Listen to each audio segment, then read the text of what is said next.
Bendito Padre, te damos muchas gracias en esta noche. Muchas gracias, Señor.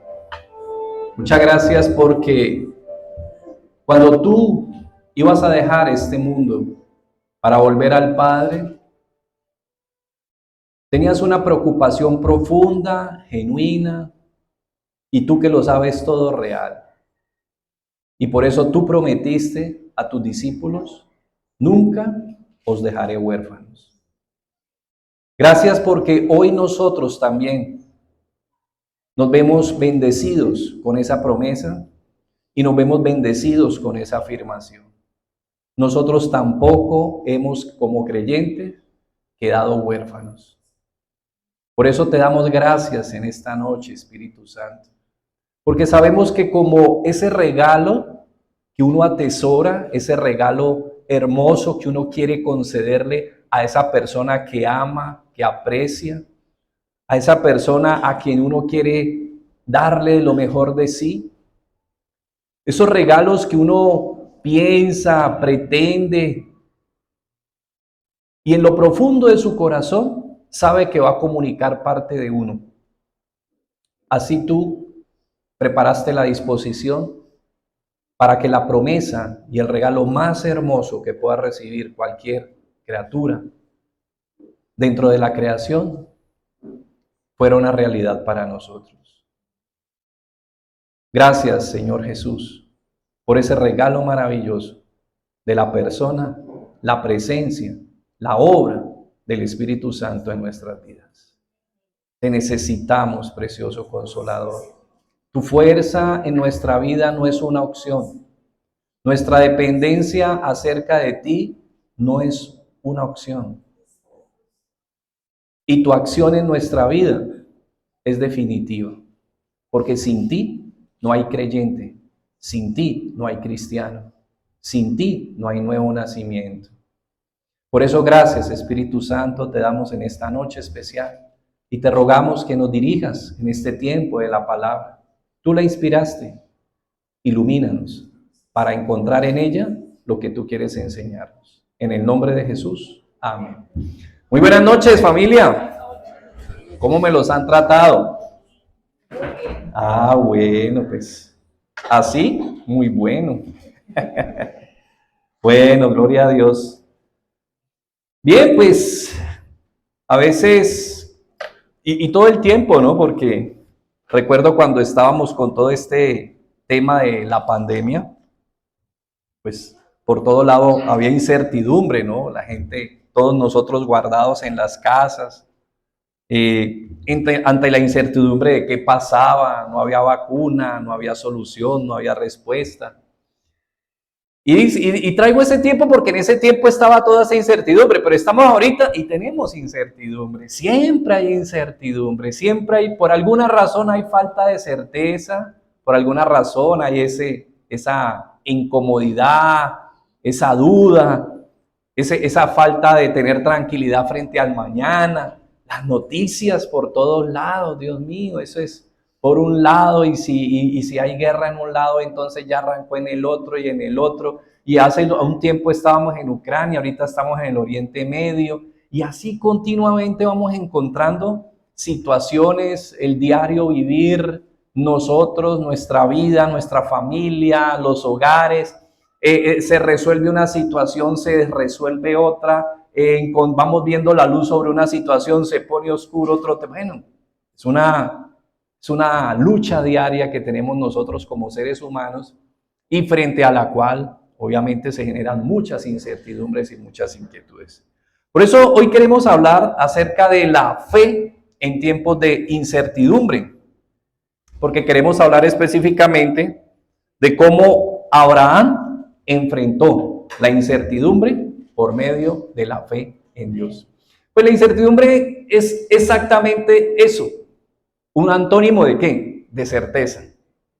De tener uno ciertas las cosas, claras las cosas, de saber cómo van las cosas, qué se puede esperar de ellas. Pero cuando, como decimos en el argot popular, no, eso es un tiro al aire, ¿qué significa ese? Sí, un tiro al aire es más peligroso que un volador sin palo. Que un tiroteo en un ascensor, dice uno por ahí, ¿no? Entonces siempre están esos que uno no sabe qué se puede esperar, ¿no? O sea, vamos a arrancar, pero no sabemos dónde va a terminar. O sea, es muy difícil así. Pero cuando uno al contrario, uno sabe que tenemos este propósito, tenemos la certeza de este destino, tenemos la certeza de lo que va a pasar, de lo que va a llegar, pues gloria a Dios. Pero muchas veces las situaciones se ponen inciertas por donde miramos.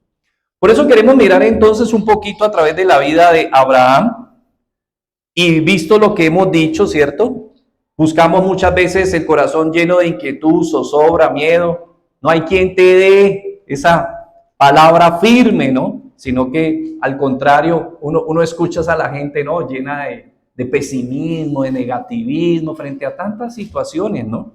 De hecho, usted oye un frenazo y ¿qué es lo primero que dice la gente? Le dio.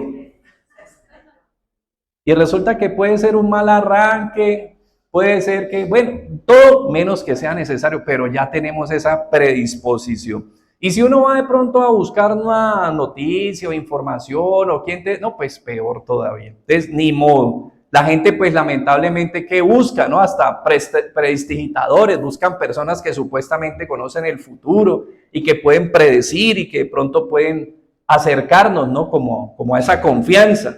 Se acude a la astrología, al humanismo, a la filosofía, motivación personal, ¿no? Actitud positiva, le dicen a usted, buscando siempre de alguna manera de salir de toda esa zozobra.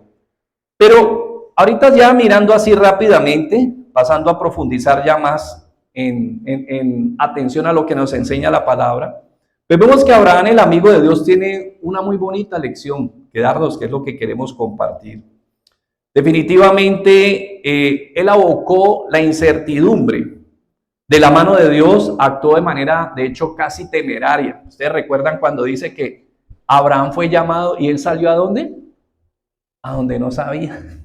Eso es como que uno dice, qué locura, ¿no? ¿Será que eso era así? Casi que de manera temeraria. Pero él tenía una certeza y tenía una confianza en lo que Dios le hizo, en lo que Dios le dijo, perdón. Como dicen las mismas escrituras, de entrada salió atendiendo el llamado de Dios, no tenía, por lo menos, él no sabía exactamente, él no conocía el destino. Había un destino, pero no lo conocía propiamente de entrada. Paso seguido, se mantuvo firme en ese caminar con Dios, a pesar de las promesas hechas a su vida, muchas de ellas estaban en el marco de ¿qué? De lo imposible. ¿Se acuerdan? 75 años. Su esposita ya prácticamente no podía concebir desde la juventud y ya llegado el tiempo en el que ya había terminado su ciclo reproductivo, Dios les promete ¿qué? Un hijo. Y aún así, dice que Abraham que creyó. Increíble, ¿no? Ahí sí, por eso se ríen, ¿no? Él se rió y Sara se rió. ¿Y cómo se llama su hijo? ¿Cómo se llamó su hijo? ¿Y qué significa Isaac? Risa. Quedó ahí, quedó el testimonio de que a veces Dios nos dice y nos hace promesas que nos hacen reír, pero no nos hacen reír de certeza, sino como que cierto, de paradójico, ¿no? Pero finalmente Dios confirmó que sí, era así. Finalmente, y como parte resolutiva de esta historia, tenemos que Abraham pudo ver o alcanzar, como dice la Biblia, lo que Dios le prometió, en medio del mismo contexto del imposible, y esto en el ejercicio del don de Dios. ¿Cuál? La fe. Porque no estamos aquí hablando de esa fe subjetiva, esa fe que nace de nuestra naturaleza, sino de ese don que Dios nos concede por medio de ¿quién? Del Espíritu Santo. Muy bien, vamos entonces a compartir a través de la historia de Abraham cómo la fe produjo en su vida la fe suficiente para actuar, persistir y finalmente fructificar. Vamos entonces a Efesios 2.8 a recordar Efesios 2.8 donde nos recuerda el don del Espíritu Santo, el don de la fe. Efesios 2.8.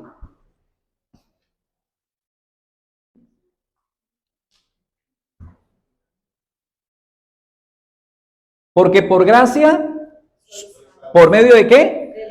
Pero esto ¿qué? No es de nosotros, es que don de Dios. Recuerda, Dios te concede esa capacidad. ¿Cuántas veces usted ha actuado confiando en una promesa y ha visto la gloria de Dios y ustedes pues piensan, si a mí me vuelven a decir, yo no lo hago, o sea, yo no me atrevería tanto. Pero ahí donde uno ve cómo el Espíritu Santo lo induce a uno a través del poder de su presencia en uno, desarrolla esa fe, esa confianza, da uno los pasos, ve la gloria de Dios y cuando uno vuelve y mira, consciente que se da cuenta que no fue uno, que definitivamente fue ¿quién? Fue Dios. Perfecto. Gálatas 5:22, recordando que uno de los frutos del Espíritu es ¿qué? La fe. Gálatas 5:22.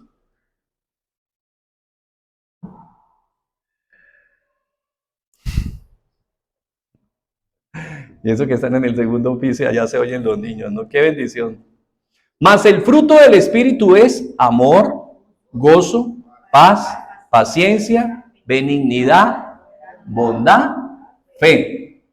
Gloria a Dios. El Espíritu Santo nos concede esa gracia. Por eso en Hebreos 11:1 podemos recordar una descripción. Esto no es la definición propia, pero es una descripción de cómo procede, cómo actúa, cómo la fe incide en el corazón de uno y qué es lo que ella genera en el corazón de uno. Hebreos 11:1. Es pues la fe la certeza de qué? La convicción. Increíble. Prácticamente la fe te permite ver lo que tú nunca has visto. Tú puedes ver, le da ojos a lo que tú no has visto nunca. Te permite, te da un panorama de algo que tú nunca has visto antes. Y te convence de esa realidad. Por eso, mirando un poquito las dos palabras, certeza y convicción, la fe no es un anhelo ferviente de que algo pase en un mañana incierto. La fe verdadera es certeza absoluta. A menudo de cosas que el mundo considera que irreales e imposibles. La esperanza cristiana es creer en Dios en contra del mundo, no creer en lo improbable contra el azar, ¿no? Porque eso es la suerte, ¿no? Que la gente, por eso la gente cae cautiva de la ludopatía, ¿no? Terminan en eso de las apuestas, porque ellos sin querer van desarrollando una fe en el azar, como una certidumbre en el azar, pero esa no es la fe de la que estamos hablando nosotros aquí, sino realmente de una certeza.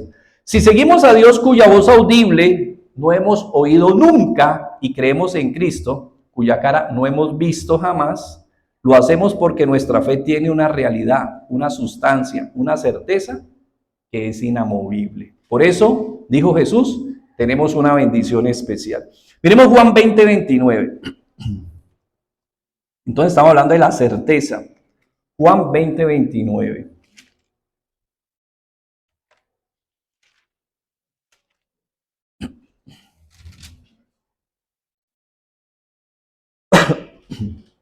Jesús le dijo, porque me has visto, Tomás, ¿creíste? Bienaventurados y creyeron. Oiga, yo me acuerdo mucho de este texto, que me quedó grabado porque fue una película la que me llevó. Recuerdo que me llevaba de la mano mi papá en los Cosmocines, imagínense, eso hace cuántos años fue. Se llamaba La verdadera historia de Jesús y nunca se me olvida que la película terminaba con este versículo: bienaventurados los que no vieron y creyeron. Gloria a Dios. Entonces, definitivamente, esa es la promesa de lo que es la certeza. La palabra que se define ahí es hipostasis, quiere decir certeza, y aparece varias veces. En Hebreos 1:3, cuando dice que Jesús es la imagen misma, ¿qué quiere decir? Efectivamente, Él es como Dios, Él es igual a Dios. Algunos dicen que Él es la huella digital de Dios. Jesús es la imagen misma del Padre. Por eso el autor empieza diciendo, Dios nos ha hablado de muchas maneras y de muchas formas, pero en estos días nos ha hablado por medio de ¿quién? Del Hijo, que es la sustancia misma. Es Dios mismo quien vino a hablarnos personalmente. Ahí sí, no como dice el dicho que si Dios no viene, manda el Hijo. No, Dios mismo vino en la persona de Jesús. Y de igual manera en el 3:14, cuando se habla el término confianza, se refiere a algo que es esencial, determinante. El contenido es real, en oposición a una apariencia. Sí, como cuando uno dice, ¿será que ese? Sí, uno dice, ¿será que ese es fulano? No, no, ¿cuál será? Ese es. Ese es el término certeza y hipostasis. Es el mismo, ahí lo estoy viendo. No que si es o no, porque cuando uno le quita las gafas uno no ve nada, pero ya cuando uno claro, ese sí es definitivamente. Entonces, la fe pues aporta un terreno firme sobre el cual sostenernos, esperando el cumplimiento de la promesa de Dios. Lejos de ser nebulosa e incierta, la fe es ¿qué? Convicción sólida. ¿Sobre qué? Sobre lo posible. La fe es la esencia presente de una realidad futura. Eso con respecto a ¿qué? Certeza. Convicción, ¿se acuerda? La fe es la certeza de lo que se espera, la convicción de lo que no se ve. En 1 Corintios 2:14 dice que para el hombre natural las cosas de Dios son ¿qué?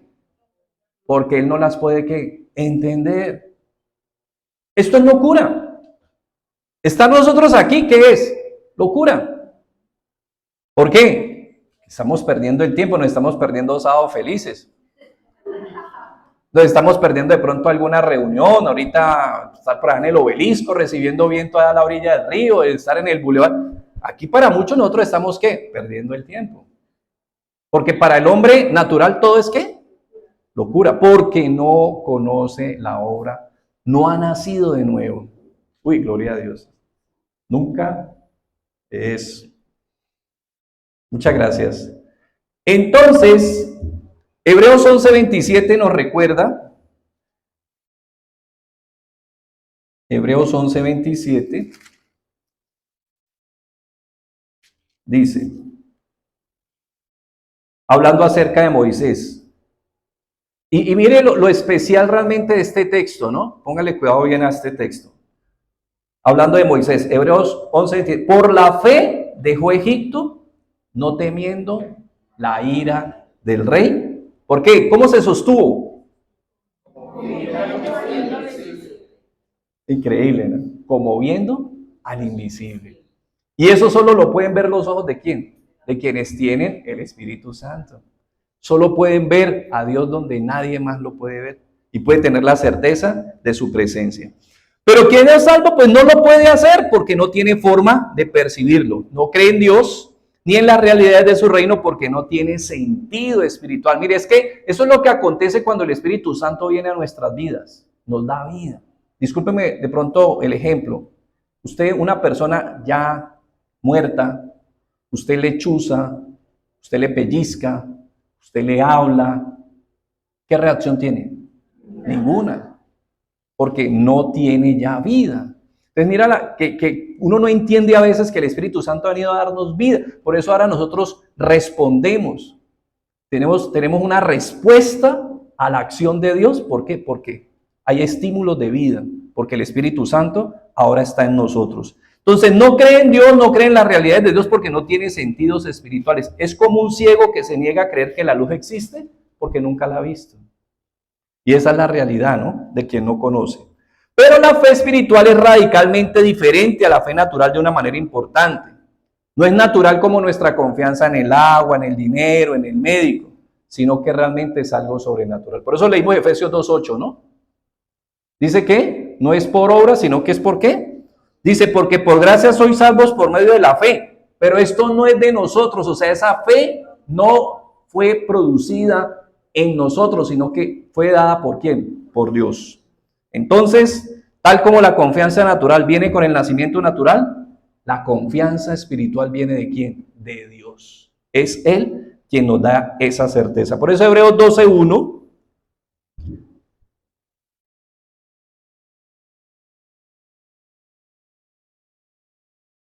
Hebreos 12:1 hace una invitación. El autor, después de haber hecho toda una presentación, algunos le llaman el Salón de la Fama de la Fe, como cuando usted de pronto va al Club del Cali, al Club del América, y allá a veces tienen pues unos cuadros de unas estrellas, de unos personajes que han entrado ahí en la historia de la institución y se guardan ahí, ¿cierto? En memoria. Así más o menos algunos describen que es el capítulo 11, ¿no? Es como un lugar, como un salón de la fama de la fe, ¿no? De esos hombres que creyeron. Pero, ojo, no caigamos en un error. ¿Esos hombres eran qué? Hombres. Entonces, usted también puede tener un lugar en ese salón. ¿Ok? Entonces no vaya a pensar pues que ellos eran de Marvel, del Salón de la Justicia, porque eso no existe, todos sabemos que todo eso es ficción. Esos son los anhelos de la gente, resolver sus problemas como de pronto decían los cuentos persas, ¿no? Una lámpara mágica que te resuelve todo. Aparece un genio y ¿qué? Te resuelve todo. No, la vida real no es así. Y por eso, mira que estos hombres, aunque eran hombres con fallas, con debilidades, con quebrantos, que de pronto usted pudo haber dicho, si usted tuviera la oportunidad de tener ahorita aquí a Elías, usted tal vez lo vería a Elías reaccionando de manera que usted diría, ¿y ese es Elías? El hombre de la fe, pero mira, se enojó, pero mira, no le gustó, ay, no le gusta el café sin azúcar, ay, entonces usted empezaría a ver que es humano. Ay, mira, le molestó que lo sacaran de la fila. Seguro. Y usted empezaría, como hacen muchos, ¿no? Y entonces muchos, ¿qué hacen frente a eso? Usted después se lo encuentra. ¿Qué más? ¿Cómo va? No, yo no volví a la iglesia. ¿Por qué? No, porque es que vi cosas. Por Dios. ¿Y qué es lo que quieren ver en la iglesia? Superman no existe. El hombre araña tampoco. Seres perfectos no existen. Yo no sé qué es lo que la gente quiere encontrar en la bendita iglesia. Ellos son imperfectos y quieren encontrar ¿qué? Por favor. La acaba. La acaba. Entonces, qué tristeza que hay gente que sus ojos no llegan sino hasta ahí. Por eso dice, que más bien dice aquí el autor de Hebreos 12:1. Puesto los ojos en quién, teniendo nosotros esta cantidad de testigos, pongamos nuestros ojos en quién, en Jesús, el autor y consumador de la fe, el cual por el gozo puesto delante de él sufrió la cruz, menospreciando lo oprobio y se sentó ¿dónde? A la diestra de él. Exactamente. Entonces él es el pionero y él es el líder de la fe. Él es el que la fundó y es el que está por encima y delante de todos nosotros en cuanto a ¿qué? En cuanto a la fe. ¿Y cómo dijo el Señor Jesús cuando oraba en Getsemaní? Sabiendo lo que venía, sabiendo que tenía, 3 veces le había dicho a sus discípulos que iba a pasar por ¿dónde? Iba a ser escarnecido, iba a ser maltratado, iba a ser vituperado y luego iba a ser ¿qué? Crucificado. Él sabía, 3 veces lo dijo antes de que sucediera. Y faltando un paso para dar este paso, ¿qué le dice Jesús a Dios? Si puedes, pasa de mí esta copa. Entonces vemos que él experimentó ¿qué? La debilidad humana. Él se identificó con nosotros. Por eso, pocos, tal vez nadie, puede entenderte como nos puede entender ¿quién? Jesús. Porque los seres humanos, mira, somos igualmente débiles, pero si vienes y me cuentas algo de tu debilidad, ahí mismo yo ¿qué? Me presumo por encima de esa persona. Y somos igual de ¿qué? De débiles. Del mismo barro y de la misma realidad. Bien, visto entonces la introducción, vámonos a Abraham. Enfrentó la incertidumbre por medio de la fe. 3 punticos. Primero, dice, ¿por qué? Porque por la fe actuó ante la incertidumbre. Por la fe persistió a través de la incertidumbre y por la fe fructificó a pesar de toda esa incertidumbre. Génesis 12, del 1 al 4. Por la fe actuó ante la incertidumbre. Primero, renunció a la comodidad de lo conocido. Él renunció a la comodidad de lo que es conocido. Mire, yo no sé si a usted de pronto le pase lo mismo que a mí, pero si uno de pronto está acostumbrado a que yo manejo esta ruta, yo hago así, yo hago así, yo hago aquí, yo hago aquí y yo llego. Pero si resulta que voy por la ruta, hice aquí y aquí me encontré un trancón, yo digo gloria a Dios. Mentiras, ¿qué dice uno? ¡Uy! Empieza uno a qué, porque a uno no le gusta que le rompan su rutina. Uno ama la comodidad. La zona cómoda es determinante para la vida de uno como ser humano. Ahora, no es que eso sea pecado, sino que ¿qué? Pues que de alguna manera Dios nos tiene que mover de la comodidad. ¿Para qué? Para desarrollar en nosotros el carácter que Él está forjando en cada una de nuestras vidas. Porque tampoco vamos a mirar la comodidad como pecado. Es que hay personas que a veces me dicen, mira, es que yo estaba ya orando y resulta que terminé antes y me quedó como 1 hora y yo sentía un complejo de culpa. Le digo, hay un problema. Ahí hay un problema porque es que ya estamos metidos a veces dentro de un sistema de productividad que pensamos que si no estamos generando, entonces nos estamos moviendo, parecemos como si fuéramos elementos radioactivos, una inestabilidad que necesitamos estarnos, si no podemos estar en reposo nunca, pues allá hay un problema. Eso ya es distinto. Otra cosa es que yo tenía cosas que hacer y no las hice. Eso es distinto. Eso es otra cosa. Por eso Génesis 12, del 1 al 4 dice, pero Jehová había dicho a Abraham, vete, eso, Abraham, muy bien, porque ahí todavía no era ¿qué? Abraham. Vete de tu tierra y de tu ¿qué? Y de la casa de tu padre a la tierra que te mostraré. Y haré de ti una nación grande y te bendeciré y engrandeceré tu nombre y serás bendición. Bendeciré a los que te bendijeren y a los que te maldijeren, maldeciré. Y serán benditas en ti todas las familias de la tierra. ¿Y se fue quién? Abraham, como Jehová ¿qué? Le dijo. Y Lot fue con él. Y era Abraham, ¿de cuántos años? Cuando salió de Harán. Bueno, recordemos una realidad, ¿no? ¿De qué parte o de qué lugar de Palestina era Abraham? Harán. ¿Pero Harán era Palestina? No. Entonces, esto es para que tengamos en cuenta un detalle. Abraham no era hebreo ni era judío. Abraham era caldeo. Caldeo. ¿Se acuerdan? Él está saliendo ¿de dónde? De Caldea. Exacto, de Mesopotamia.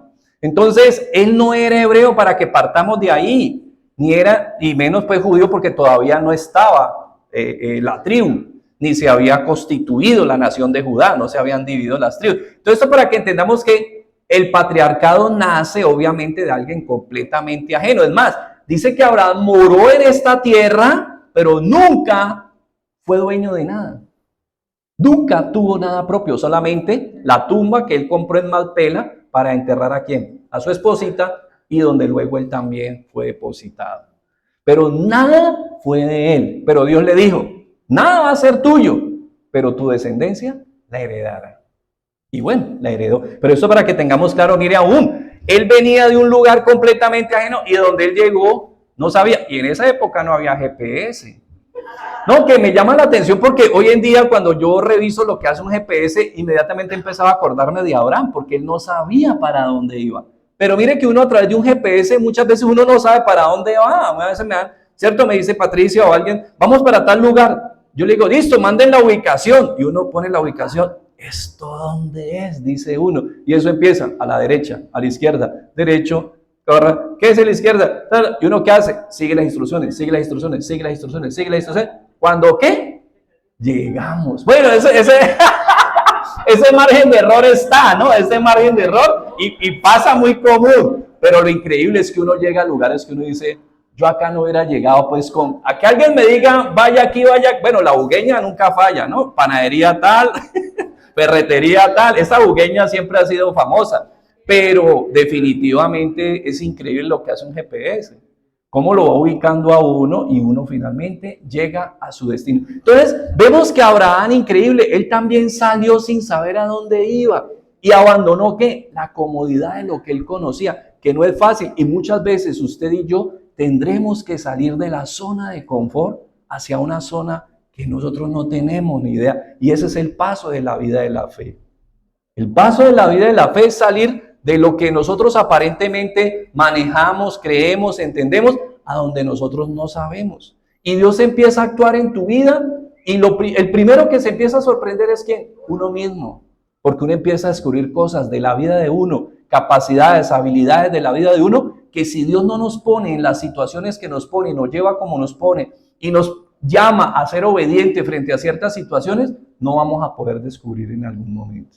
De pronto accidentalmente se puede descubrir, pero no realmente con la guía, el programa y el proceso de Dios. Entonces, qué importante realmente es entender que lo primero que él hizo fue poder abandonar la zona de ¿qué? Confort, que no es fácil abandonar. Es duro, es duro. Recordemos ese tropezón de David, ¿dónde empezó? Dice segunda de Samuel 11:1. En el tiempo en que los reyes debían salir, en el tiempo en que los reyes salían a la guerra, y él era rey. O sea, él tenía que estar en un lugar y ¿el qué? No estaba en el lugar que le correspondía. Le pasó lo de por ahí, cierta corporación financiera. Estaba en el lugar equivocado. ¿Y qué pasó? Pues ya sabemos todos lo que pasó. Lo que pasó, pasó. ¿Y pasó? Entonces, ¿por qué? ¿Por qué pasó eso? Porque él estaba en ¿dónde? Zona de comodidad, zona de confort. Vuelvo y digo, no es que tener comodidad sea pecado, no. Pero cuando Dios te está llamando a estar donde tú tienes que estar y no estás allá, pues puede pasar lo que no tenía que haberte pasado, correcto. Es muy importante ese paso que dio Abraham y que nosotros muchas veces vamos a tener que dar, salir de la zona de confort. Yo me acuerdo, por ejemplo, desarrollar hábitos como la oración, desarrollar un hábito como la lectura bíblica, desarrollar un hábito como el que ustedes están aplicando hoy aquí, congregarnos, desarrollar un hábito como de pronto compartir mi fe, ¿no? Compartir mi experiencia, mi testimonio, desarrollar una cantidad de hábitos que no son fáciles porque uno trae ¿qué? Otros hábitos. Por ejemplo, yo era noctámbulo, yo a las 3 de la mañana estaba todavía leyendo. Y por eso cuando yo empecé a tratar de mis primeros días a madrugar, yo no podía. Yo me despertaba con el reloj en la mano y no sabía por qué. No me daba cuenta qué hora sonaba, qué hora lo apagaba. Y fue cambiar ¿qué? Exacto, deshabituarme de hábitos equivocados y empezar a rehabituarme. Mire qué es lo que habla, que le tocó hacer a Moisés y a Josué. ¿Qué le tocó? Desposeer naciones, ¿para qué? Para entrar a poseer la tierra prometida. Y es lo que acontece con nuestra vida. Tenemos que desposeer esos malos hábitos, desposeer esas malas conductas, desposeer esas malas prácticas y permitir que ¿qué? Entrar a que Dios posea, en el buen sentido, a que Dios tome dirección de nuestra vida y empezar a construir ¿qué? Nuevos hábitos, una nueva realidad. Desaprender o deshabituarse para rehabituarse o desechar para volver a empezar a construir. Miren lo que dice Efesios. Efesios dice, desechando el viejo hombre, renovados en el espíritu de nuestra mente y empezar a vivir ¿qué? De acuerdo al nuevo hombre. Inmediatamente empieza. El que mentía, no mienta. El que robaba, no robe. El que se enoja, pues no cometa los errores, porque todos vamos a caer, pero no caiga hasta el punto que cometa los errores. No grite, no, o sea, empieza ¿qué? A sacar los viejos hábitos para permitir que entren ¿qué? Los nuevos. ¿Y eso qué implica? ¿Salir de dónde? De la zona de comodidad. Segundo, él enfrentó lo incómodo de lo desconocido, porque es que cuando hay cosas que uno no conoce, uno empieza como que, ay, esto es, y aquí no hay tal, y acá no, ya ven, y empieza uno como a incomodarse, porque claro, uno no conoce, llega uno y empieza a encontrarse con algo nuevo, e inmediatamente empieza uno a sentirse incómodo. Y eso pasa muchas veces con la vida de fe. Vamos a Hebreos 11 del 8 al 10.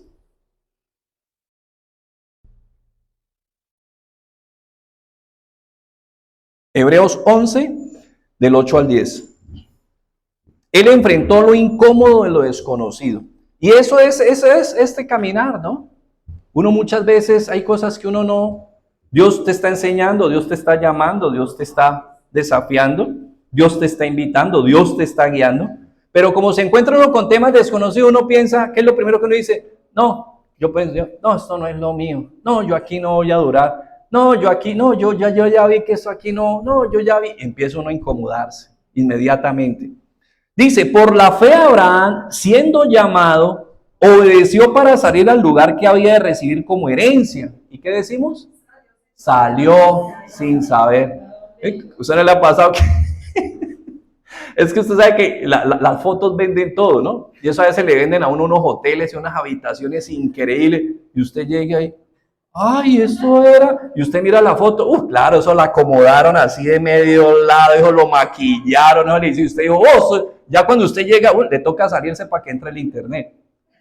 Una pieza chica. Bueno, entonces eso es lo desconocido, ¿no? Uno va supuestamente pensando que conoce y se encuentra con lo desconocido. Dice, por la fe habitó como extranjero en la tierra prometida, como en tierra ajena, morando en tiendas con Isaac, coherederos de la misma promesa, porque esperaba la ciudad que tiene fundamento, cuyo arquitecto, ¿quién es? Y constructor es Dios. Tremendo. O sea, él pudo haberse, ¿qué? Devuelto. ¿No nos ha pasado a muchos? Muchos han arrancado el camino de la fe. ¿Y muchos qué? Se devuelven. Yo les he contado, yo me acuerdo porque eso salió en una entrevista que le hicieron a un famoso músico cubano. Él contaba, él vivió aquí en Cali muchos años, ya lo conocieron porque de hecho él asistió a iglesias aquí. Y en su momento él daba cuenta de su fe. Pero luego un día sacó una entrevista y ahí salió un artículo donde dijo, no, yo volví otra vez a recoger mis santos porque definitivamente a mí el cristianismo no me sirvió. Entonces, ¿qué empieza uno a darse cuenta? Que a veces no es fácil permanecer en la zona de ¿qué? De incomodidad. Pero ahí es donde Dios nos está formando. Ahí es donde Dios está trabajando en nosotros, sacando ¿qué? Una cantidad, muchas veces, de fantasmas, y discúlpeme la expresión, que no suene feo, pero de basura que está en el corazón de uno y que uno no sabe. Eso es como cuando usted levanta la alfombra que no la levantaba hace 2 años. Mejor dicho, eso es como cuando usted hace un trasteo. Ay, el niño que no, hace rato se había perdido, hace 2 años no encontraba más. Ahí aparece en el trasteo. Aparecen las cosas más increíbles, y eso es lo que empieza a hacer Dios. Dios empieza a levantar todo desde abajo. Y empieza a sacudir y a sacar cosas y a sacar situaciones que uno mismo, mire, yo les he contado, por ejemplo, algo que me pasó, yo le he contado, pues no voy a entrar a fondo, pero algo que una blasfemia que yo había hecho con Dios a los 6 años, creo, 6, 5 años de edad. Y uno piensa que eso ¿qué? Que eso se quedó ahí debajo de la alfombra. Pero algún día Dios lo trajo a memoria y me llamó a confesar y pedirle perdón. ¿Qué quiero decirle yo a usted con eso? Dios va a sacar cosas que uno no sabe de dónde entraron, pero las va a sacar porque se están haciendo daño en la vida de uno. ¿Qué? Hay que sacarlas. Hay que sacarlas. Y las que uno menos se imagina, Dios las va a tratar. Entonces, gloria a Dios porque si Él nos lleva a esa zona de incomodidad, es para poner en evidencia ¿qué le dijo al pueblo en Deuteronomio? Vamos a Deuteronomio 8.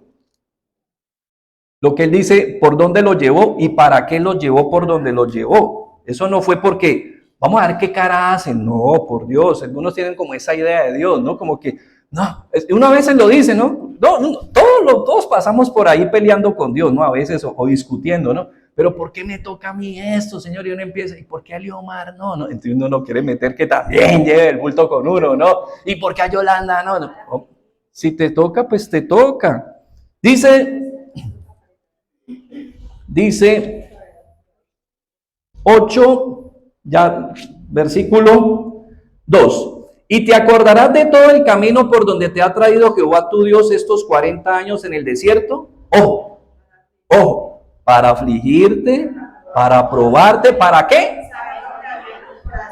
O sea, Dios no lo hace simplemente porque quiere ver qué cara ponemos. No, Él quiere sacar cosas que hay allá, que necesitan salir porque te están dañando tu vida. Están dañando tu relación en tu hogar, tu relación con tus hijos, la relación con tus padres, la relación con tus hermanos. Mire, cuánta basura Dios ha sacado en mi corazón, y le puedo asegurar que el porcentaje todavía es muy alto por salir. Porque todavía encuentro cosas que yo digo, Dios mío, y mi esposa, y tantos años, y yo he venido, y uy, Dios santo. Entonces uno empieza a descubrir que hay muchas cosas todavía por salir. Pero gloria a Dios, ¿por qué lo hace el Señor? ¿Para dañarnos el día? No, para saber lo que había en mi corazón, si había de qué, guardar o no sus mandamientos. Entonces, Dios nos lleva muchas veces a esa zona de incomodidad, y ahí es donde uno saca ¿qué? Porque uno no, gloria al Señor, no, el Señor, no, lo mejor que me ha pasado a mí es el Señor. No, mire, lo mejor, gloria a Dios, yo no puedo cambiar. Y le ponen las cosas al revés. No, Dios mío. No, y empieza uno con Dios, ¿yo qué te hice? Pero ni que yo di, pero y empieza uno a pelear con Dios. Y supuestamente uno, ¿qué? Lo mejor que me ha podido pasar. Entonces ahí uno se da cuenta que su corazón no es como ¿qué? Como uno cree. Y que mi fe no es como yo creo. Y que mi confianza en Dios no es como yo pienso. Y que en pocas palabras, yo no soy lo que yo creía que era. Va saliendo a la luz quién es uno, ¿no?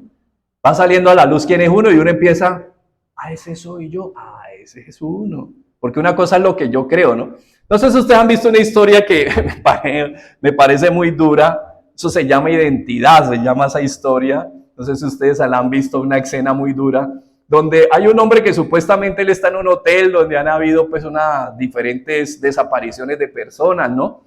Y entonces llevan al hombre, lo sientan en una mesa y lo empiezan a entrevistar. Y claro, uno está viendo el personaje, es John Cusack. Entonces el hombre está ahí, lo están entrevistando y él habla. Entonces supuestamente el psiquiatra que lo está analizando le dice, póngale un espejo. Y cuando le ponen un espejo y él se mira, sale otra persona.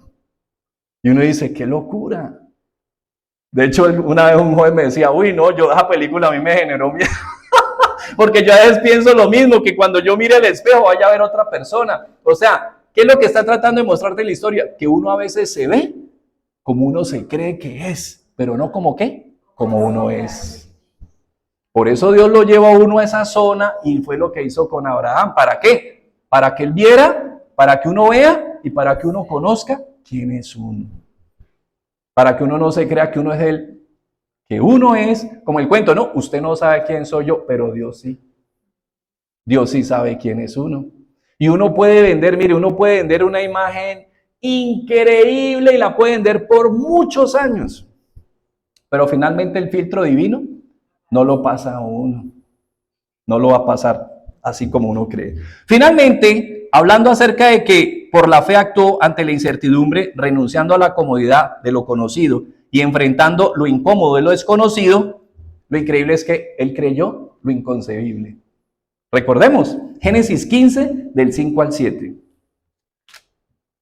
Él creyó lo inaudito, lo que uno diría, pero Abraham ya un señor tan veterano, un señor tan recorrido, un señor tan andado, como le dicen algunos, ¿no? ¿Que está yendo a una iglesia a esta edad? Usted todo lo que, y usted me va a venir a echar ahora el cuento de que usted entonces ahora está yendo y que usted se volvió a creer. No, todo lo que usted ha vivido para que diga, y usted le dice, no, sí, mira Dios, y que, no, mi hijo, no, eso es lo que va a suceder, y eso le pasó a Abraham. Por eso dice, en Génesis 15, 5 al 7, y lo llevó fuera y le dijo, mira ahora los cielos, cuenta las estrellas si las puedes contar. ¿Y qué le dijo? ¿Y cuántos hijos tenía en ese momento? Ninguno. ¿Y cuántos años tenía? Y su esposa era doblemente estéril. Y Dios le dice ¿qué? Le llevó fuera y le dijo, mira ahora los cielos, cuenta las estrellas, ¿las puedes contar? ¿Y qué le dice Dios? Así será tu descendencia. ¿Y qué dice el 6? Es que es increíble, tan hermoso ese texto. Abraham, ¿como qué? Como un niñito, como un niñito. ¿Se acuerdan lo que dijo Jesús? Si ustedes no pueden creer como un niño, no pueden entrar a reino. Como un niñito. ¿Y sabe qué? No se sienta incómodo si algún día usted se ve creyéndole a Dios de esa manera, porque finalmente así nos va a llevar Dios a creerle a Él. En ese proceso está, que nosotros podamos creerle como si fuéramos, ¿qué? Niños. Y dice, y creyó. ¿Y qué pasó? Y se le contó por justicia. Y le dijo, yo soy Jehová, que te sacó ¿de dónde? ¿Para darte qué? Amén. ¿Pero él qué? Creyó. ¿Quién generó eso en él? Dios mismo. ¿Por qué estás tú aquí hoy? ¿Tú crees? Y yo, usted y yo podemos creer. No, es que alguien vino y me compartió y no, sí, no, él me mostró. No. Recuerda que ya hemos visto 2 veces Efesios 2:8. 3 veces Efesios 2:8. No es por obras, es por fe. Y esto no es de vosotros, es don de Dios. Fue Dios. Dios puso en él el querer y el creer, como lo ha puesto en tu vida y como lo ha puesto en mi vida. Mire, aquí puede pararse Elías mismo y darle a usted el tema más increíble. Usted puede temblar y usted puede llorar y usted puede arrodillar y usted puede rasgar y usted puede decir entrego. Pero ¿sabe qué? Eso no es determinante. ¿Para qué? Para usted nacer de nuevo. Es que Dios ponga en usted esa fe que le permite creer y confiar en Él para vida nueva. O sea, ¿qué le quiero decir? No es por el predicador, no es por el tema, no es por la predicación, sino que es ¿quién? Dios. A través del Espíritu de Dios. Claro, el Espíritu de Dios está operando ¿desde dónde? Génesis 1:2, ¿qué dice? El Espíritu de Dios se movía. Él siempre ha estado en el escenario. Él siempre, que en este momento sea en este momento de la Trinidad sea el que esté adelante en este momento conduciéndonos como un pastor guía a las ovejas, no significa que ni esté por encima ni que ahora apenas haya aparecido. Siempre ha estado porque Él es Dios, desde el principio y hasta el fin. Por eso entonces dice que Él creyó a Jehová y le fue. O sea, por eso decíamos, creyó lo increíble, lo inconcebible. ¿Cómo podría este hombre creer que va a tener una descendencia como las estrellas del cielo y no tiene ni cuántos hijos? Ni uno. Ni tiene la edad, ni tiene una esposa para que se lo provea. Por eso lamentablemente terminaron errando en el blanco cuando pensaron, porque es lo que uno a veces hace, ¿no? Si Dios me dio esta promesa, o si Dios me ha enseñado esto, o si yo he entendido esto, o si yo quiero aplicar la palabra de Dios así, pues debe ser que es así, ¿no? Piensa uno. No, si Dios ha puesto y ha venido desarrollando y nos ha llevado por un camino de fe, enseñando, instruyéndonos, es porque como Él dijo, va a ser así. Y Él lo hará, porque Él lo prometió. Por eso entonces, recordemos que decíamos que Él, por la fe, actuó ante la incertidumbre, renunciando a la comodidad de lo conocido, enfrentando lo incómodo de lo desconocido y creyendo lo increíble. Vamos entonces, segundo punto, por la fe persistió a través de la incertidumbre. Porque cuando las cosas no son ciertas, ¿uno qué? ¿Qué es lo primero que uno tiende a hacer? Desmotivarse. Claro, uno dice, ¿y yo para qué hago esto? ¿Y yo para qué? ¿Y ya para qué? Y no, pues, no, qué pereza.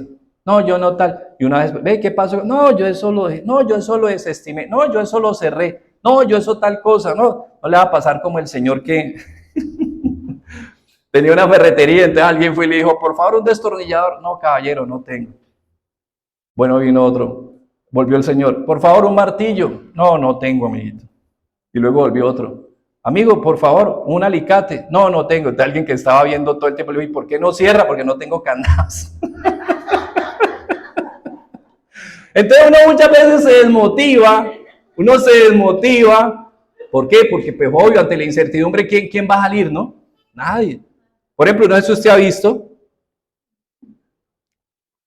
los torneos de un equipo que viene perdiendo. Y entonces viene el otro partido y todo el mundo es, este partido, por ejemplo, lo que pasó con Chile-Brasil, ¿no? El técnico ya está conminado, que Gareca, que ya, que va para afuera, que si no gana, que con toda, imagínense uno con toda esa incertidumbre y uno sale, vamos, y pierde. ¿Cómo queda usted? Más aburrido que un bico recién cogido, muy duro. Entonces, Romanos 4, del 18 al 22, vamos a ver cómo Dios pudo generar en este hombre una persistencia que no es humana. Y créame que Dios lo va a hacer con su vida. Es más, si usted a esta altura del partido todavía está caminando, ha sido el Señor. Ha sido el Señor. Yo no sé cuántas veces he renunciado. Yo no sé cuántas veces he querido bajarme del bus. Y uno sale y uno salta y me bajé del bus y resulta que sigue en el bus. ¿Qué pasó? Es porque hay un Dios que nos ayuda a persistir. Entonces dice Romanos 4, del 8 al 22. Él creyó en esperanza contra esperanza para llegar a ser padre de muchas gentes.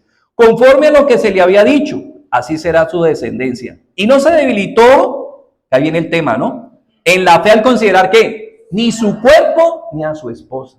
Porque es que cuando uno, mira, cuando tú estás viendo y tú dices, pero es que mire, esto es lo que hay. ¿Eso genera fe? No. Pero por eso dice aquí, y no se debilitó en la fe al considerar su cuerpo que estaba ya como muerto, siendo de casi 100 años, o la esterilidad de la matriz de Sara. Tampoco dudó por incredulidad de la promesa de Dios, sino que ¿qué? Se fortaleció en fe, dando gloria a Dios, plenamente convencido de que era también poderoso ¿para qué? Para hacer lo que había prometido, por lo cual también su fe le fue contada. Mire, hay algo muy importante y volvemos al tema, ¿no? A veces, pues nosotros pensamos, y sé que es importante porque créame que se ha devanado uno la cabeza yo pensando hoy qué tema quería compartir, porque a veces hay tanta necesidad que uno dice, Dios mío, Uno quisiera tener la lámpara de Aladino, de verdad. Yo sé que eso es una fantasía, pero uno quisiera tenerla y decir, Dios mío, el deseo de aquí, el deseo de aquí, el deseo, porque hay mucha necesidad, muchas luchas, muchas contrariedades, enfermedades, quebrantos, situaciones sin resolver, situaciones por resolver. Y uno, ¿cómo quisiera poder resolver? Pero, ¿sabe? Ahí es donde yo le digo, es muy importante algo. Porque uno dice, claro, ¿qué se necesita? Un tema relevante, como le dicen, no, a la necesidad. Pero mira, hay algo muy importante aquí, y fíjate con respecto a lo que sucedió con Abraham aquí. ¿Sabes qué lo sostuvo firme Abraham aquí? Tener claro un atributo de Dios, su omnipotencia. Mira lo que dice aquí, plenamente convencido de que era también, ¿qué? Poderoso.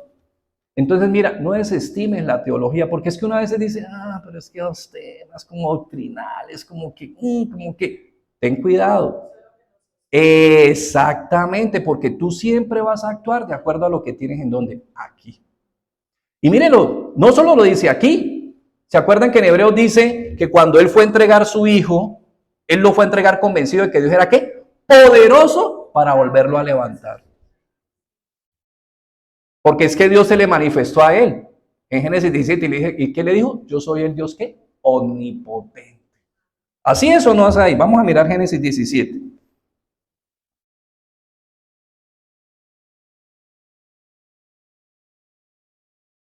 Uno, era Abraham de edad de 99 años cuando le apareció Jehová y le dijo ¿qué? Pero no era omnipotente, sino que era ¿qué? Pues me equivoqué ahí. Es lo mismo, ¿no? Mentiras, es lo mismo. Entonces, ¿qué dice ahí? Yo soy el Dios ¿qué?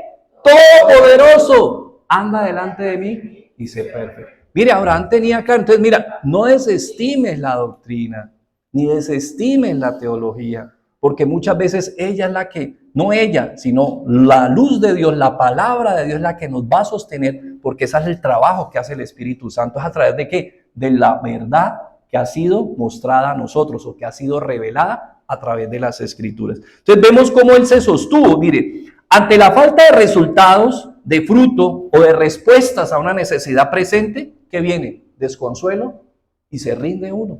¿Qué dice uno? No, yo ya no voy más. Y mucha gente se ha retirado, ¿no? De hecho, hay una historia muy bonita. En estos días está ahí en Netflix de la historia real de un jugador de fútbol americano que a él lo desestimaron porque ya llevaba 14 años que había egresado y lo desestimaron, lo dejaron de último, mejor dicho, y el hombre luchó y terminó por ahí jugando en una liga donde pues se ganaba plata, pero nada que ver con el fútbol profesional. Pero alguien le puso el ojo, creyó en él y ese hombre luego le daba gloria a Dios. Y le llamaban, sí, una persona, le llamaron el hombre Cenicienta. Después de haber sido desestimado, después de que nadie creía en él, finalmente Dios le dio la oportunidad de darle gloria a él, confiando en lo que él es capaz de hacer. Entonces mira que muchas veces uno se rinde, pero ante estas circunstancias, ¿qué? Dios nos ha dejado una excelente, poderosa y gloriosa provisión. Vamos a mirar entonces, discúlpenme que es un poquito larguito, Romanos 8, 20, 27. Romanos 8, 20, 27. Porque es un tema que habla acerca de ¿qué? De la esperanza. Yo sé que ya Ofer va a decir, hola, pero sí que me hablan de esperanza y de esperanza. Romanos 8, mira que, versículo 20, habla acerca de que la esperanza está dentro del plan de la obra de Dios. Y nosotros caminamos y nos movemos y vivimos y procedemos dentro de la vida cristiana bajo la premisa de la esperanza. Él dice así, dice, porque la creación fue sujetada ¿a qué? No por su propia voluntad, sino por causa del que la sujetó ¿qué? A esperar lo que va a acontecer, ¿sí? Porque también la creación misma será libertada de la esclavitud de la corrupción a la libertad gloriosa de los hijos de Dios. O sea, la creación está esperando que nosotros seamos ¿qué? Transformados, porque ella también va a ser ¿qué? Transformada. O sea, ella está esperando que nosotros quedamos ¿qué? Transformados. Y nosotros también estamos esperando ¿qué? Pues ser transformados. Dice así, porque sabemos que toda la creación dice, Dice, porque también la creación misma será libertada de la esclavitud de corrupción a la libertad gloriosa ¿de qué? De los hijos de Dios. Porque sabemos que toda la creación gime a una y está con dolores de parto hasta ahora, y no solo ella, sino que también nosotros mismos que tenemos las primicias del Espíritu. Nosotros también, ¿qué? Gemimos dentro de nosotros mismos esperando, ¿qué? Ser redimidos completamente, la adopción, correcto. ¿La redención de qué? De este cuerpo que siempre nos sigue llevando ¿a qué? A cometer errores. ¿Se acuerdan que decía Pablo? Yo quiero hacer lo bueno y no lo hago. Y quiero hacer las cosas bien y las hago. ¿Por qué? Porque hallo que hay algo que es mí, ¿qué es? El pecado. O sea, tenemos un cuerpo que continuamente nos pone tropiezos. O sea, nosotros dormimos, nosotros respiramos, caminamos, nos levantamos, comemos y compartimos toda la vida ¿con quién? Con un enemigo. Es lo que se conoce como ¿qué? La carne. No el músculo, sino esa determinación de siempre llevarle la contraria ¿a quién? A Dios. Que se manifiesta en nuestra naturaleza. Entonces, por eso él dice, nosotros deseamos ser redimidos porque yo quisiera no cometer ya más estos errores, yo quisiera no afrentar más a Dios, yo quisiera no embarrarla más, yo no quisiera fallar más. ¿Pero qué?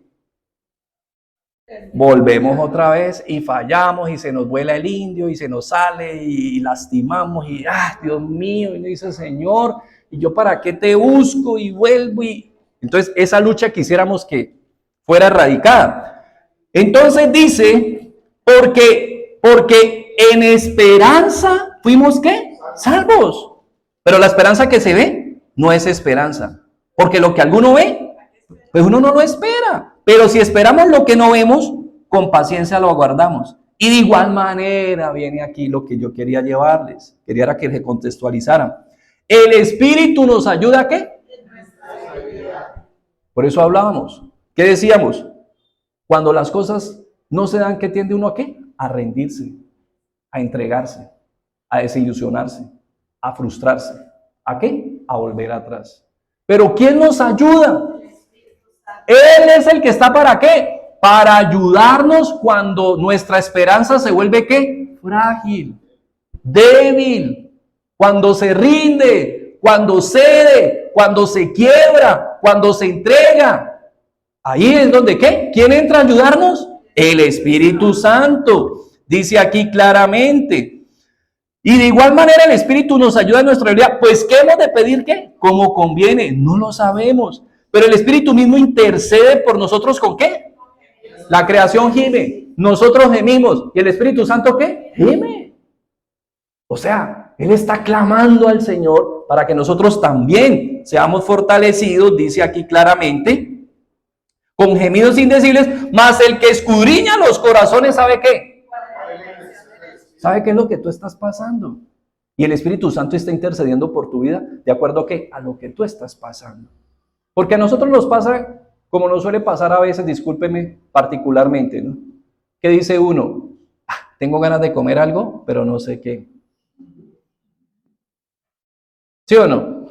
Y entonces a veces uno dice, estoy pasando un mal momento, no sé, estoy luchando con esto, me siento mal, qué pereza, no quiero, sí quiero, o quiero y no quiero, o yo no sé qué es lo que quiero. Y entonces, ¿qué es lo que hay que hacer? Ir al Espíritu de Dios, ir a clamar, ir a orar, ir a rogarle o invocarlo y decirle, ayúdame. Y entonces Él va ¿a qué? A interceder ante nuestro Padre, ¿de acuerdo a qué? A mi necesidad. Él sí sabe, no solo lo que yo quiero comer, sino que Él sabe ¿qué? ¿Cuál es mi necesidad? Porque es que a veces no somos conscientes 100% de ella. Y por eso dice, porque conforme a la voluntad de Dios, ¿qué hace el Espíritu Santo? Intercede por nosotros. Gloria a Dios. Él intercede de acuerdo a qué? A la voluntad de Dios para nuestra vida. Entonces, ahí tenemos ayuda. Ahora, la pregunta es, ¿cómo nos comunica el Espíritu Santo la esperanza prometida para nosotros? Porque Él dice que Él nos ayuda, intercediendo, clamando, rogando. Pero ¿cómo más nos comunica el Espíritu Santo su esperanza? Romanos 15:13.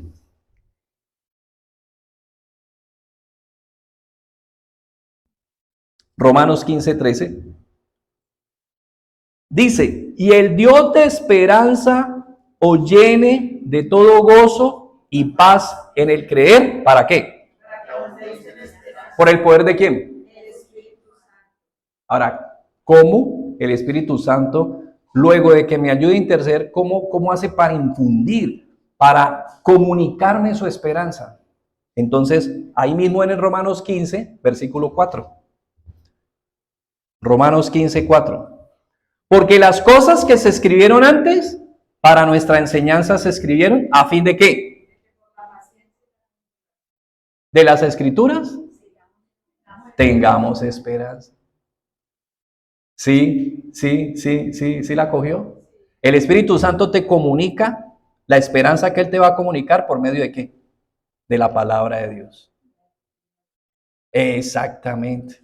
Por eso es importante. Ve ahí, vea la Escritura. Mire, cuántas personas, cuántos, yo no sé cuántos, podría decir sin exagerar, miles de testimonios hay de personas que dicen que estaban así, que estaban asá, que estaban aquí, que estaban allá, y que en un texto encontraron ¿qué?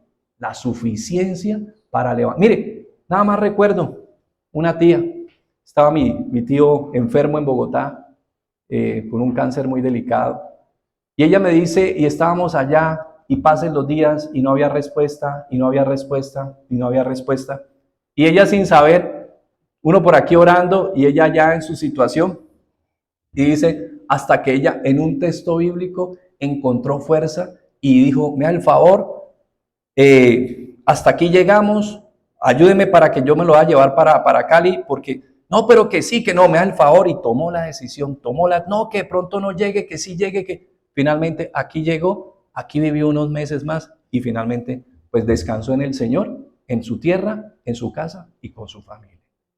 Pero son momentos así donde encuentra uno esa fuerza, ahí en la esperanza que genera ¿qué? Esa palabra. Porque las cosas que antes se escribieron, ¿para qué se escribieron? Para que por esa paciencia y la consolación que hay en ella, generen en nosotros ¿qué? La esperanza de ser persistentes. Finalmente, decimos entonces que Abraham por la fe fructificó, a pesar de ¿qué? De la incertidumbre. No dice, uy, Dios mío, ¿será que sí? ¿Será que no? ¿Será que se puede? Pues sí, finalmente fructificó. Entonces, Hebreos 6, del 11 al 15, porque ya se nos acabó el tiempo. Hebreos 6, del 11 al 15.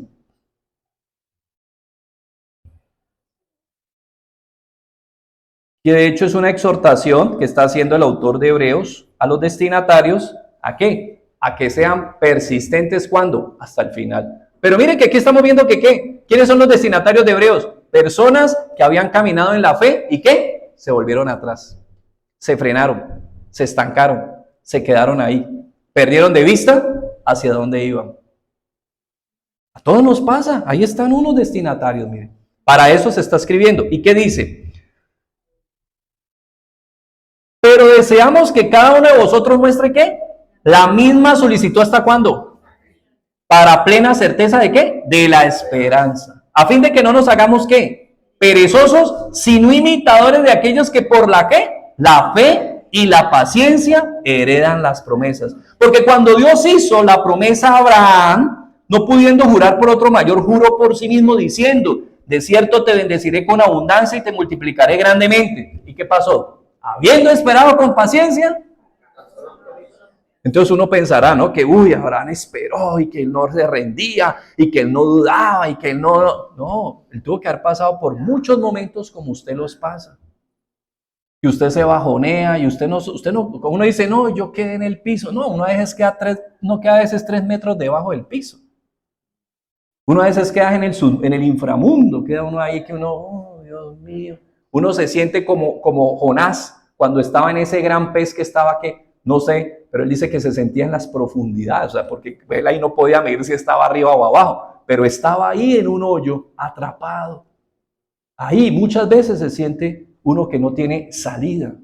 Y Abraham tal vez pudo haber pasado por muchas de esas situaciones, pero finalmente, ¿qué? Digámoslo, tal vez en este término, a nadadito de perro, se mantuvo, y finalmente, ¿qué? La promesa llegó. Entonces, no piense, pues, que es que no, que no, él no se despeinaba, como las películas de James Bond que cae al agua y sale y no se moja. O sea, no, él era un ser humano y tuvo que haber tenido muchos quebrantos, muchas debilidades, muchas dudas, muchas veces haber pensado, yo qué hice, yo para qué salí de Ur, yo por qué vine a dar aquí, muchas situaciones. Ya no sabía que ahí estaba Martica, gloria a Dios. Ahí nos está acompañando Martica vía virtual, gloria al Señor. Qué bueno, me alegra mucho. Esa es la bendición de los dispositivos y de la conectividad, gloria al Señor. Muy bien, entonces hay que dejar y entregar todo lo que nos impida persistir y mantenernos en la marcha. Mientras usted lleve más peso, ¿qué? Más difícil le va a hacer correr. Mire qué pasa cuando los globos, ¿se acuerdan? La vuelta al mundo en 80 días, que el globo empieza, ¿qué pasa? Toca botar todo para que vuelva y coja. Y así mismo cuando uno va sobre la marcha, pues le toca despojarse de todo lo que tenga que despojarse que te impida correr. Hay que soltarlo, por eso Hebreos 12:1, que se acuerda que lo leímos, que nos decía, por tanto nosotros también teniendo en derredor nuestro tan grande nube de testigos, ¿qué? Despojémonos de todo peso, ¿y de qué? El pecado que siempre nos está asediando. Siempre nos está poniendo, ¿qué? Zancadilla. Porque el pecado que te pone el pie, usted cae, se raspa, se puede raspar las rodillas, a veces se raspa hasta los intestinos, se puede raspar, ¿pero qué? ¿Pero qué? Primera de Juan 1:9. Si confesamos nuestros pecados, ¿para qué? Para levantarnos. Hay que arrepentirnos y levantarnos y proseguir. Muchos han tropezado. Y muchos hemos tropezado, muchos hemos tropezado, nos hemos caído y nos hemos vuelto a levantar porque tenemos un Dios fiel, un Dios de misericordia, tardo para la ira y pronto para la misericordia, para darte la mano cuando tú, ¿qué? Te arrepientes. Manasés, el rey más perverso, dice Crónicas, el más perverso, el que llevó a que Judá hiciera cosas peores que las naciones que habían estado ahí y que fueron expulsadas. Pero cuando fue llevado cautivo, ¿qué pasó? Humilló su corazón delante de Dios. ¿Y qué dijo el Señor? He ahí, mira cómo él humilló su corazón. ¿Qué hizo el Señor? Lo sacó, lo levantó. Ese es el Dios que tú y yo tenemos. El Salmo 51, ¿qué dice? Al corazón contrito y humillado, Dios no lo va a despreciar. Entonces, hay que levantarnos y por eso aún el pecado así nos asedie, corramos con paciencia la carrera que tenemos por delante, puestos los ojos ¿en quién? En Jesús, autor, el pionero, el fundador, el cual por el gozo puesto delante de él sufrió la cruz, menospreciando lo oprobio y se sentó a la diestra del trono de Dios. Considerad a aquel que sufrió tal contradicción de pecadores contra sí mismo, ¿para qué? Vuestro ánimo no se canse, ¿hasta qué? Hasta desmayar. Para que no desmayemos, para que no caigamos, para que no digamos no más. Mire cuántas veces las personas, tantas historias, ya cansados que dicen ya no más, y se entregan, se rinden, ceden, se vencen. ¿Se acuerdan la famosa historia de las ranitas? Bueno, es una ilustración, ¿no? Que cayeron en un tazón con leche, ahogándose, empezaron a chapalear, hasta que una finalmente dijo, ¿qué? Hasta aquí fui. Y se dejó. Y ahí se sumergió, mientras que la otra siguió chapaleando y cada vez fue menos el esfuerzo, y convirtió la leche ¿en qué? En mantequilla. Es una ilustración, pero ¿a qué nos invita? A que muchas veces, mientras persistimos, Dios va transformando nuestra realidad. Por eso me llamó tanto ayer una frase que tocó mi corazón de una cuando yo la encontré y dije, tremendo, porque muchas veces me he visto inmerso y creo que todos ustedes también se han visto inmerso en ella. Dice, si estás cansado, hay que hacerlo cansado. Pero hay que hacerlo. ¿Sí o no? Si estás cansado, nadie está diciendo que ahí mismo que ¿qué? Ya no más. No. Si estás cansado, hay que hacerlo cansado. Pero hay que hacerlo. Ayer fue un día que iba saliendo una cosa cuando, ¿ven, será que? Sí, listo, vamos. Listo, vamos. Tal cosa, listo, vamos. Ya lo último, listo, vamos. Pero hay que hacerle porque salió. Y hay que hacerlo. Estaba cansado, pero hay que hacerlo. Hay que hacerlo, hay que aprovechar cuando está en la oportunidad, pero hay que hacerlo. Por eso, recordando Jueces 8:4 para que terminemos la historia de Gedeón, dice, Jueces 8:4. ¿Se acuerdan? Gedeón, este hombre al que vino el ángel le dijo, varón esforzado y valiente, y le dijo, ¿qué? Lleno de inseguridad, lleno de inseguridad. Es más, lleno de incredulidad. ¿Por qué? Porque él probó a Dios. Nosotros tenemos por qué probar a Dios, pero él lo probó, ¿no? Ah, porque sí, y que sí, y que sí. Obvio, eso es humano, yo lo he hecho, yo no estoy diciendo que es que uno no lo haya hecho, pero es lo que no se debía hacer. Oh, él no le creyó, él lo puso, fue a prueba al Señor, pero finalmente, ¿qué? Así era. O sea, era un hombre que era pusilánime, tenía inseguridades, pero a pesar de todo, Dios lo transformó en el proceso. Y dice, y vino Gedeón al Jordán, y pasó él y los 300 hombres que traía consigo. ¿Cómo dice? ¿Pero qué? Bendito Dios, muchas gracias te damos, Señor, en esta noche. Ayúdanos, Señor. Ayúdanos. Muchas veces ante tanta incertidumbre, Señor, lo primero que viene a acontecer en nuestra vida es el desánimo, la desmotivación, claudicar, entregarnos, rendirnos, ceder, volver atrás y renunciar a nuestra relación contigo, Señor. Gracias, Espíritu Santo. Gracias, porque como hemos visto hoy en medio de esos momentos, como diría alguien, ¿para qué estoy yo? Ahí estás tú, precioso Consolador, para ayudarnos, para levantarnos, para que nuevamente seamos edificados, restaurados, motivados, para que seamos llamados, desafiados, como decía el autor de Hebreos, para que seamos persistentes hasta el fin, Señor. Por favor, Espíritu de Dios, ayúdanos y permítenos entender de este hermoso proceso de Abraham, un hombre como nosotros, un hombre muy parecido a nosotros.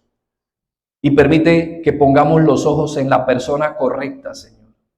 No en Abraham, sino en Jesús, que es el autor y el consumador de la fe. Permite, Señor, que hoy aprendamos de este varón y aprendamos de lo que tú hiciste en su vida por medio de tu gracia y de la obra de tu Santo Espíritu. Le permitiste, Señor, en tiempos de incertidumbre, obedecer.